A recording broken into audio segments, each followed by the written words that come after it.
근본적으로 이 전세라는 것은 임대인이 집을 빌려주죠. 집을 빌려주고 임차인은 이제 집을 빌리는데 대신에 집을 빌려주는 대가로 임차인은 임대인에게 전세 보증금을 맡겨놓는 그런 구조입니다. 그러니까 이제 집을 빌려주는 대가로 임대인은 임차인에게 전세 보증금을 받는데 그게 전세 보증금이 사실상은 임차인에게 이제 돈을 빌리는 거하고 마찬가지예요. 빌리는데 대신에 이자를 이제 이자 상당액을 임대료로 임차인은 지불하는 거죠. 왜냐면은 이제 임대인은 그러니까 이제 돈을 전세 보증금을 받아서 그 돈을 자기가 이제 뭐 어디에든 활용을 할 수 있도록 해주는 것이 뭐 새로운 집을 살 수도 있고 받아서 아니면 뭐 이제 뭐 통장에 넣어놓을 수도 있겠지만 그런 분들이 이제 사실상 많지는 않겠죠. 그래서 이제 임차인은 그 전세 보증금이라는 그 돈의 관점에서는 임차인이 채권자가 되고 임대인은 채무자가 되는 거고요. 그리고 이제 집을 빌려준다는 관점에서는 이제 임차인이 이제 그 주택에 대해서 사용 수익할 수 있는 권리를 갖게 되고 임대인은 그 집을 잘 사용 수익할 수 있게끔 주거의 편익을 제공하는 대신에 대출 이자를 부담하지 않고 임대인은 임차인의 돈을 이렇게 빌려서 쓰게 되는 그런 구조라는 거죠. 그럼 임차인은 어떻게 보증금이라는 목돈을 임대인에게 빌려줄 수 있느냐? 바로 그 주택 자체가 어떻게 보면 임차인의 그런 그 전세 보증금을 확보할 수 있는 수단, 담보물이 되는 겁니다. 그래서 만약에 임차인이 내가 정해진 기간에 그 약속된 시간에 내가 이제 전세 보증금을 돌려받지 못했다. 그런 일이 있을 때는 그 자기가 담보로 잡고 있는 그 주택을 경매라는 그런 절차를 통해서 이제 환가를 해가지고 자기 보증금을 회수해야 되는 그런 구조인 겁니다. 그러니까 그게 이제 전세제도의 속성인 거예요. 근데 이제 그 보통은 새로운 임차인이 구해지면 그 새로운 임차인에게서 전세 보증금을 받아서 지금 살고 있는 그 임차인에게 이제 보증금을 돌려주고 이런 구조로 이제 이렇게 순환이 되고 있었는데 그 전세 보증과 전세 대출 제도를 통해서 이제 너무나 많은 이런 유동성이 돈이 말하자면 이 전세 시장으로 이렇게 흘러 들어온 거죠.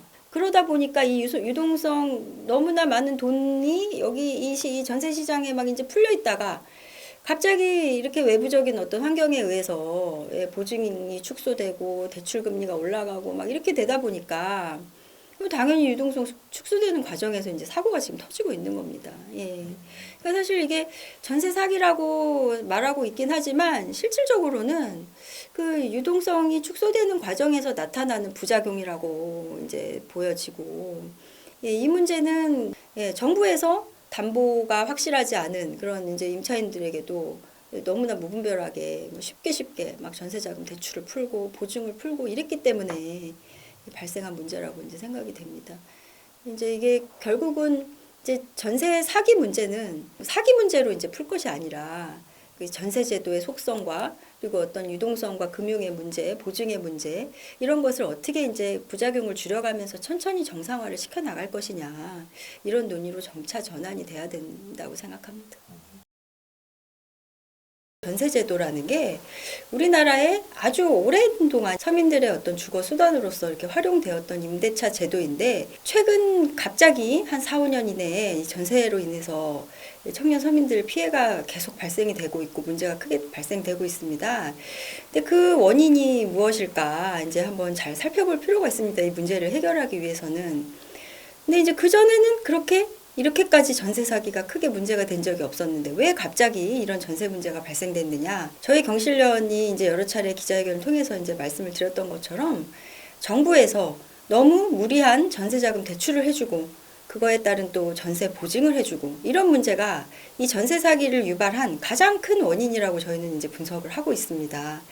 전세 그 보증금과 전세 대출 자금 대출의 현황을 쭉 살펴보면 2017년도부터 예, 그 이제 주택 가격의 100%까지 보증을 해주는 그런 제도가 도입되었고, 또 전세 사기가 그 폭증하던 그 시기와 이렇게 일치하는 그런 기간 동안에 전세자금 대출이 그 기간에 이렇게 딱 일치하게 폭증했던 그런 현상을 이렇게 나타내고 있습니다. 그래서 저희는 이 전세 사기의 원인은 지금 임차인도 아니고 임대인도 아니고 바로 이런 잘못된 제도를 설계한 정부의 책임이다, 그렇게 생각하고 있고, 그래서 이런 그 전세 사기를 유발한 잘못된 제도를 어떻게 개혁할 것이냐, 그것이 문제 해결의 출발점이라고 생각하고 있습니다.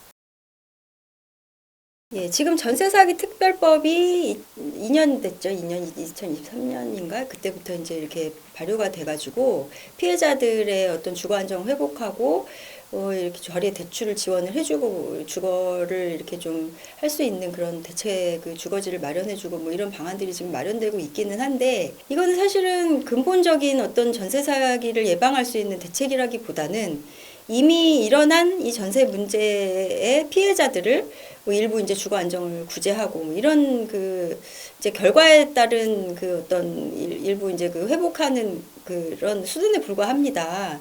그러니까 이제 전세 문제를 좀 근본적으로 더 들여다보고 예방할 수 있는 대책이 사실은 지금은 더 많이 논의돼야 되는 그런 부분이고요. 전세 사기 문제가 그냥 이제 사기꾼들 몇 명이 일으킨 어떤 그런 문제가 아니라 이 전세 제도 자체의 어떤 구조적인 문제, 예, 이것들로 인해서 이제 유발된 측면이 크기 때문에 그거에 대한 빨리 대책을 이야기해야 된다. 그냥 단순한 피해자의 어떤 구제, 예, 거기에만 그쳐서는 안 된다. 저희는 그렇게 생각하고 있습니다. 이제 전세 사기 사례로 대표적인 것들이 건축업자분들이 건물을 지어서 파는 게 이제 이분들의 일이다 보니까 건물을 수십 채씩 수백 채씩 이제 지어가지고 이미 또 지을 때 돈 들어가는 거는 대출을 받아서 다 지어놓고, 또 이제 그 대출이 이미 꽉 차가지고 더 이상은 이제 담보력이 없는 그런 부동산을 이제 대상으로 해가지고 청년들에게 또 전세금을 또 받아서, 예, 이렇게 또 전세를 놓다 보니까 다른 또 새로운 피해자 임차인들이 이제 나타나지 않는 이상은 그냥 깡통이 될 수밖에 없는, 예, 그런 주택들이 이제 괜히 막 엄청나게 양산이 됐던 거예요. 그러니까 이제 이런 주택들은 사실은 뭐 그 피해자들을 이제 구제한 이후에는 뭔가 또 이런 구조적인 문제가 이제 발생되지 않도록 이렇게 했어야 되는데, 그런 게 지금 제일 안 되고 있는 부분이 많고, 그래서 미추홀구나 뭐 이런 데서 이제 발생한 전세 사기, 뭐 수원 전세 사기 뭐 이런 것들이 이제 대부분 그런 것들이 많고요. 그리고 뭐 아주 특이한 사례들은 많죠. 제가 이렇게 전세 사기 위원회에서도 활동을 하고 있는데 어려운 부분이, 이분이 분명히 이제 보증금을 제 그 날짜에 반환받지 못한 그런 이제 현상이 발생한 건 맞는데, 이게 이제 과실이 누구에게 있는지 좀 애매한 부분이 사실 상당히 많다는 거예요. 이게 주택임대차보호법이 89년도에 제정돼가지고 지금 30년 이상 이렇게 오랫동안 지금 이렇게 그 시행되고 있는 그런 법률인데도 확정일자나 전입신고 막 이런 그런 기본적인 요건들도 이제 제대로 또 갖추지 못한 뭐 그런 분들도 있고, 또 이제 임대인이 뭐 잠깐만 좀 빼달라, 뭐 이게 금방 내가 너에게 금방 돈을 돌려주기 위해서 그런 거다 이러면서 이제 잠깐만 좀 이렇게 전입을 좀 다른 데로 옮겨달라 뭐 이렇게 요청하면 또 임차인들은 또 그런가 보다 하고 그 말을 믿고 잠깐 이렇게 전입을 다른 데로 옮겼다가 또 피해를 당하시고 막 이런 경우도 있고, 또 이미 그 전 임차인이 보증금을 돌려받지 못한 상태에서 또 이제 새로 그 새로운 임차인이 들어와가지고 보증금을 임대인에게 줬는데, 그 돌려준 보증금이 전 임차인에게 이제 이렇게 돌아가야 되는데, 그게 이제 돌아가지 않는 상태에서 임대인이 그냥 가지고 가버려서 잠적해버리고, 그래서 임차인 두 분이, 예, 한 집에 임차인이 두 명이 되는, 그래서 새로운 임차인은 이사도 못하고, 그리고 그 원래 살던 임차인도, 예, 자기 돈을 못 받았으니까 새로운 집으로 이사를 못 갈 거 아니에요. 그래가지고 이제 그냥 눌러 앉을 수밖에 없게 되고 임차인끼리 또 싸우게 되는 막 이런 일도 이제 발생이 되고 있고, 뭐 하여튼 좀 어이없는 일이 많이 발생되고 있습니다 지금. 최소한 그래도 그 법에서 정하고 있는 그 요건들, 확정일자 전입신고 뭐 이렇게 받아야 된다, 뭐 그런 거는 정말 꼭 지키셔야 되는 거고. 그리고 이제 기본적으로 등기부등본을 확인해 봤을 때 선순위 근저당이 있는 집은 들어가면 안 되는 겁니다, 여러분. 예, 제발 그런 집은 들어가지 마세요. 거기는 전세로 들어가면 안 되고, 만약에 그 집이 정 마음에 들면 전세 보증금을 최대한 낮추고 월세로 들어가면 괜찮습니다. 왜냐하면 월세는 그래도 이제 뭐 이렇게 여러 가지 또 수단이 있고 큰 목돈을 맡기지 않아도 되기 때문에 회수 위험이 상대적으로 이제 적다는 부분이 있어요. 그래서 그 선순위 근저당이 많이 잡혀 있는 집이거나 또 주인들이 이제 다중주택이나 다가구주택 같은 경우에는 이제 그 여러 명의 임차인이 이제 한 집에 이렇게 전입신고를 하고 이렇게 살다 보니까 그 나보다 먼저 이사 온 그 임차인들이 갖고 있는 보증금이 얼마인지가 내 권리에 큰 영향을 미치게 되거든요.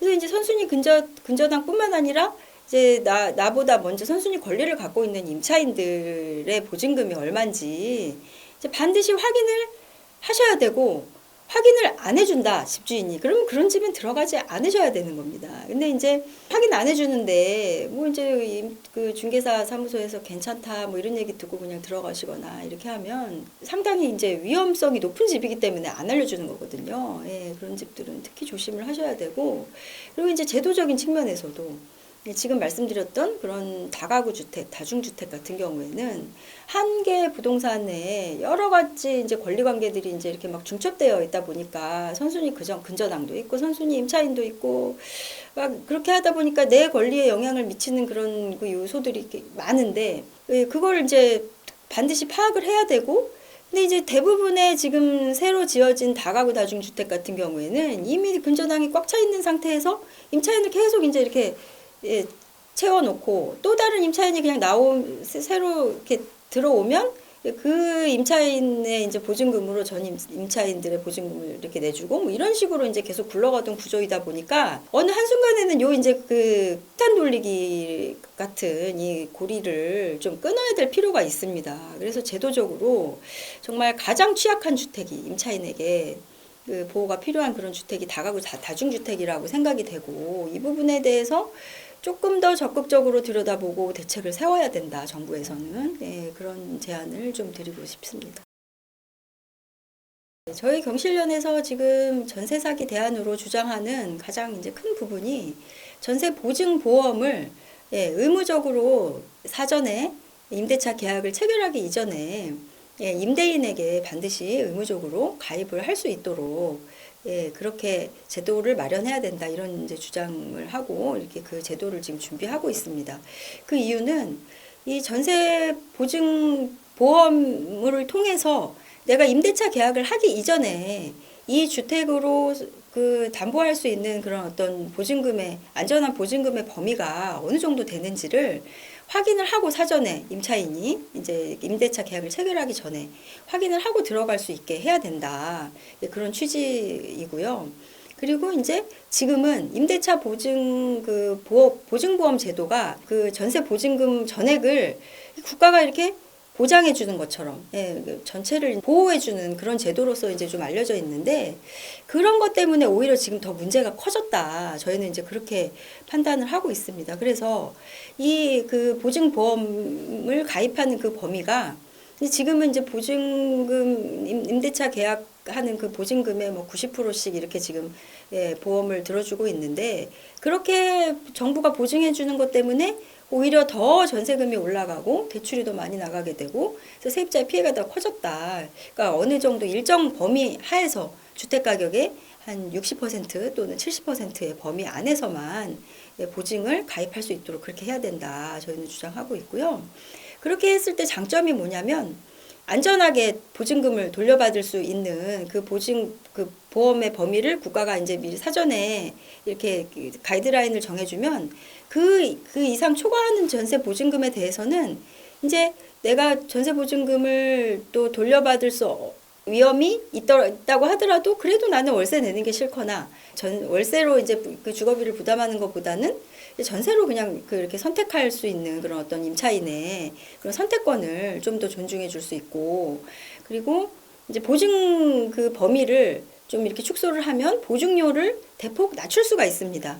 그러니까 이제 한 몇만 원 정도의 아주 저렴한 보증료를 통해서 이 주택이 어느 정도의 위험을 갖고 있는 주택인지를 한번 사전에 점검할 수 있고, 이제 무허가 건물인지 아니면 불법 주택인지, 뭐 이제 선순위가 많이 잡혀 있는 주택인지 아닌지 이런 것들을 이제 사전에 임차인에게 확인하게 할 수가 있고, 그리고 또 가장 중요한 부분은 이제 임대차 기간 만료가 됐을 때 일정 그 보증보험의 그런 어떤 일정 범위 안에서 임차인이 이제 그 보증보험에서 보장하는 그 보험료를 이렇게 받고 이사를 좀 편하게 더 나갈 수가 있다는 부분이고, 그러면 임대인에게도 또 좋은 점이 있는데, 임대인은 또 어떤 점이 좋냐면 갑자기 새로운 세입자를 구하지 못했을 때 임차인에게 돈을 돌려줄 수가 없게 되는 거죠. 근데 이제 보증보험에서 일정 부분 어떤 그 LTV의 정도의 어떤 그 한도 안에서 이렇게 그 돈을 되돌려 주게 되면, 어떻게 보면 임대인에게 약간 그 이렇게 좀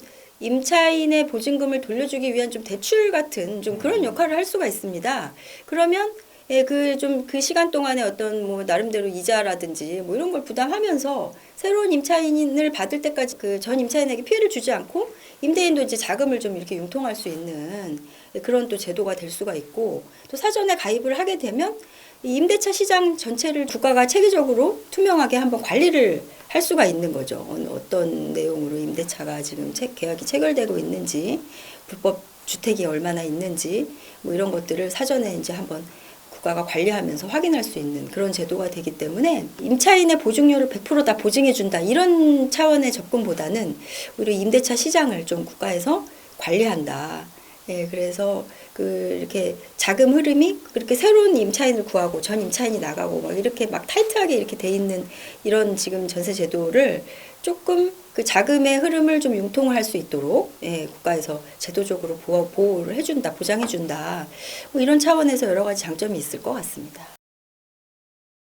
임차권 등기 명령 제도가 지금 좀 불완전한 부분이 많습니다. 그래서 그게 임차권 등기 명령이 사실은 이사를 편하게 갈 수 있도록 그 우선 변제권을 거기 등기부에 기재를 해놓고 이제 편하게 내가 이제 그 주거 이전을 할 수 있도록 마련된 제도인데, 그게 좀 그렇게 이사를 가고 점유를 이전 넘겨준 상태에서 또 임대인이 거기다가 새로운 임차인 들여서 또 다른 임대를 놓고 또 그 임차인과 또 그 전 임차인과의 뭐 그런 권리가 막 경합되고 이러는 문제가 자꾸 생기고, 또 허그에서도 지금 이제 보증금을 돌려받지 못한 상태에서 그렇게 임차권 등기 명령 해놓고 나가라고 하는데, 그 상태에서도 사실 허그도 이제 그 집에 대한 권리 행사를 제대로 하지 못하고 있다 보니까 채권 회수를 위해서 경매를 넣는다고 하더라도 그 집이 굉장히 경매 진행하는 동안에 오랜 기간 이렇게 방치되는 막 그런 문제가 지금 있거든요. 그래서 좀 이런 문제를 좀 빨리 어떻게 좀 이렇게 공백을 해결해야 된다. 저는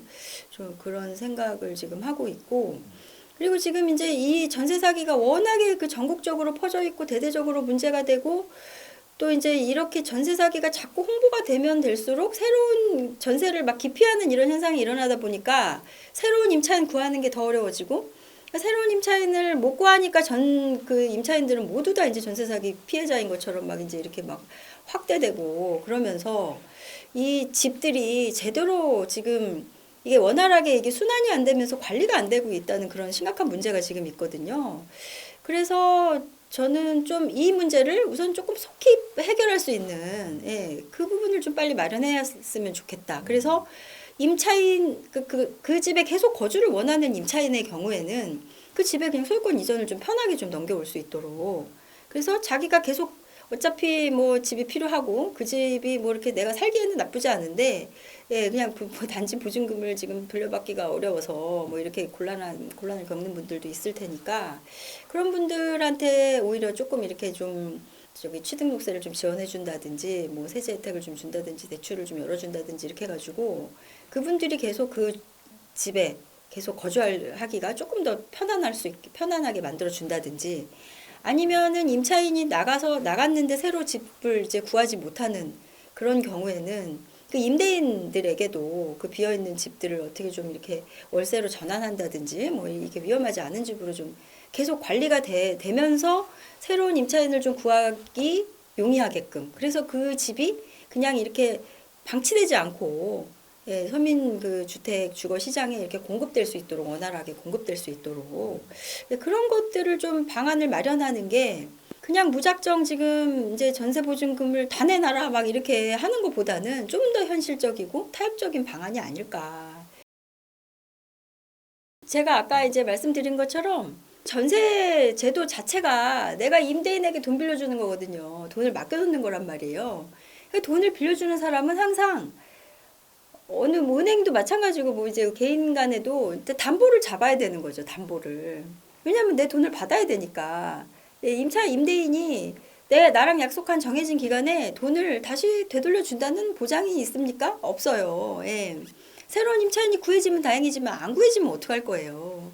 그래서 이제 새로운 임차인이 구해지지 않더라도 내가 내 전세 보증금을 보호하기 위해서 해야 되는 게 이제 그 주택임대차 보호법에서 말하고 있는 우선 변제권과 대항력이라는 건데 이게 말이 좀 어려운데요. 그 원래는 임대차 그 계약은 어떤 임대인과 임차인 간에 이제 그냥 계약, 사적인 계약. 그래서 부동산을 담보로 이렇게 하는 물권적인 성격의 계약하고는 좀 성격이 달라요. 그래서 채권이라고 하는데 그것을 그래서 이제 우선권이 원래는 인정되지가 않습니다. 그래서 이제 다른 만약에 채권자 돈 받을 사람이 임대인한테 돈 받을 사람이 나 말고도 또 있다 그러면 그 사람하고 이제 이렇게 또 이렇게 그 공평하게 그 받아야 될 돈의 그 비율에 따라서 원래는 나눠야 되는데 임차인들의 이런 권리를 더 강력하게 보호하기 위해서 예, 이제 만들어진 특별법이 바로 주택임대차 보호법이거든요. 그래서 이 주택임대차 보호법에서는 선순위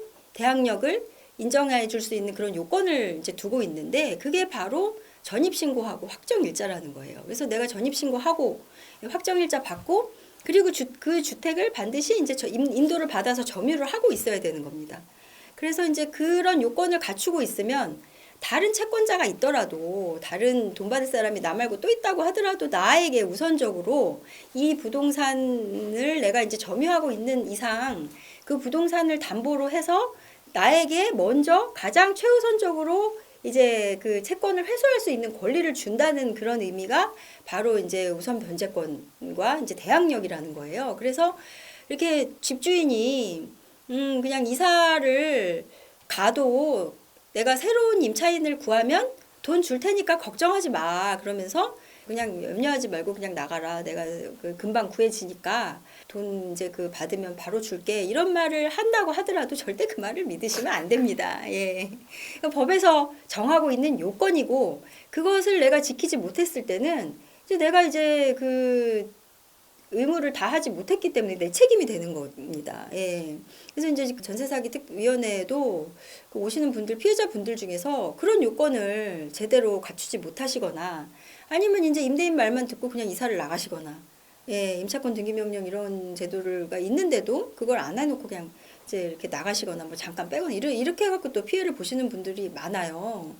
예, 그래서 이제 그런 것들을 요건을 잘 지켜야 되고 그리고 이제 내가 이제 그 임대차 계약 기간이 만료가 됐을 때 그 통지를 반드시 해야 됩니다. 내가 이제 더 이상은 이 계약을 유지할 의사가 없고 계약 만료일에 내 돈을 돌려달라 이런 내용을 반드시 이제 뭐 문자든 카톡이든 뭐 아니면 내용 증명 우편물이든 뭐든 이제 통지를 해야 되는데 그걸 또 제 시간에 잘 하지 못해서 그냥 자동으로 갱신되는 법에서 정한 요건이 다 있습니다. 그래서 그런 요건들을 반드시 꼼꼼하게 챙겨 보시고 예, 좀 이렇게 바쁘더라도 네, 먹고 살기 힘들고 뭐 여러 가지 이제 신경 쓸 일 많고 막 그렇다고 하더라도 내가 이제 임대차 계약 기간이 만료되면 다른 곳에 이사를 갈 계획이 있거나 예, 뭔가 이제 이 계약을 종료할 의사가 있는 경우에는 요즘에 상담해 주는 것도 굉장히 많거든요. 그래서 이제 그냥 이렇게 혼자서 결정하지 마시고 예, 좀 상담을 받고 예, 요건을 잘 챙겨서 내가 해야 할 일은 그래도 충실하게 다 해야 자기 권리를 보호를 받을 수가 있습니다. 꼭 명심을 하셨으면 좋겠습니다. 임대차 제도는 지금 우리 모든 국민들의 사실은 이해관계하고 밀접하게 관련돼 있습니다. 왜냐하면 어느 누구든지 집에서 살아야 되고 어느 집이든 그게 자가이든 예, 아니면 또 내가 또 예, 자가를 가지고 있다고 하더라도 다 자가에 사는 게 아니기 때문에 내 집은 임대를 또 줄 수도 있고 임대인이 될 입장이 될 수도 있고 임차인이 될 수도 있고 내가 집을 갖고 있어도 내가 임대인이 되면 임차인이면서 임대인이 될 수도 있고 뭐 그렇기 때문에 거의 모든 국민들이 다 이제 관련되어 있는 그런 제도적인 문제인데 그럼에도 불구하고 임대차 제도가 지금 굉장히 불안정한 상태에 지금 있고 그 주택임대차보호법이 89년도에 제정된 이후에 사실은 크게 이렇게 좀 손 봐진 적이 없었습니다. 그런데다가 임차인 그 보호한다는 명목으로 지금 전세 보증 대출이 풀리면서 오히려 임대차 시장을 더 엉망진창으로 지금 만들어 놓은 이런 상태에 있기 때문에 이렇게 지금 전세 사기 문제로 인해서 이렇게 임대차 제도가 좀 대대적으로 사회적 문제가 된 이 마당에 좀 다시 한번 예, 모든 국민들의 이해관계하고 이렇게 얽혀 있는 아주 가장 중요한 문제가 아니냐 지금 우리 지금 예, 부동산 문제에 있어서 지금 가장 중요한 부분 중에 하나인데 이것들을 좀 근본적으로 한번 다시 한번 점검해 볼 수 있는 그런 계기가 마련이 되어야 될 것 같고 자꾸 이제 전세 사기 이 문제를 임대차 제도의 문제로서 좀 접근하지 않고 이렇게 뭐 사기 뭐 자꾸 이런 식의 자극적인 이렇게 용어를 달아가면서 임차인 피해자들에 대한 그런 어떤 그 피해를 막 이렇게 보도하면서 결국은 뭐 기업형 임대로 가야 된다 안전한 막 이런 식으로 가는 거는 정말 그 우리 임대인들 그리고 임차인들 서민들 이렇게 주거 안정에 결코 도움이 되지 않는다. 예, 이렇게 잘못 지금 막 가고 있거든요. 이 방향을 빨리 이렇게 다시 제자리로 돌려서 예, 임대인이든 임차인이든 정상적인 임대차 질서를 좀 확립할 수 있도록 정부가 나서서 예, 관리자 역할을 좀 자처해야 된다, 지금은. 예, 그래서 이제 자율적으로 임대인과 임차인 간에 예, 자율적으로 이제 거래를 하되 예, 누구든지 이제 안심하고 임대인이든 임차인이든 다 마찬가지입니다. 예, 안심하고 이 세를 줄 수 있고 또 세를 이렇게 얻어서 내가 안심하고 거주할 수 있게끔 예, 그런 질서를 좀 만들어야 된다 이렇게 생각하고 있고요.